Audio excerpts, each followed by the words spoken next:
د هر امت لپاره مونږ د قربانۍ یوه کړنلاره ټاکلې ده تر څو چې د هغه امت وګړي په هغو څارویو باندې د الله نوم واخلي چې هغه ورته په برخه کړي دي. په دغو بېلابېلو لارو کې هدف هماغه یو دی. نو ستاسې خدای یکی یو دی او تاسې د همغه د امر اطاعت وکړئ.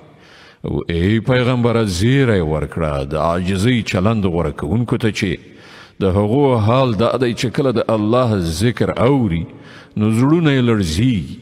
هر کړاو چې ورباندې راځي صبر ورباندې کوي، لمونځ قایموي او هغوی ته چې مونږ کومه روزي ورکړې ده له هغې نه د الله په لاره کې لګښت کوي.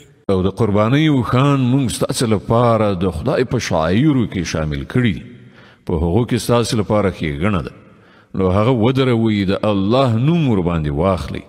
او کله چې له قربانۍ څخه وروسته د هغو اړخونه په ځمکه باندې پریوځي نو له هغو نه یې پخپله هم وخورئ او په هغو کسانو باندې هم وخورئ چې قناعت کوونکي دي او په هغو کسانو باندې هم چې خپله اړتیا وړاندې کړي. دغه څاروي مونږ په همدې ډول ستاسې لپاره رام کړي دي تر څو چې تاسې شکر وباسئ.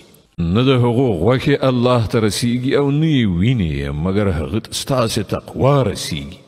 هغه ستاسې لپاره هغه یعنې دغه څاروي رام کړي دي تر څو چې تاسې د هغه په درکړې لارښوونه د هغه په لویۍ قایل شئ. او ای پیغمبره نیکوکارانو ته زیری ورکړه. بېشکه چې الله له هغو کسانو څخه دفاع کوي چې ایمان یې راوړی دی. دا یقیني ده چې الله هیڅ یو خاین د نعمت منکر نه خوښوي.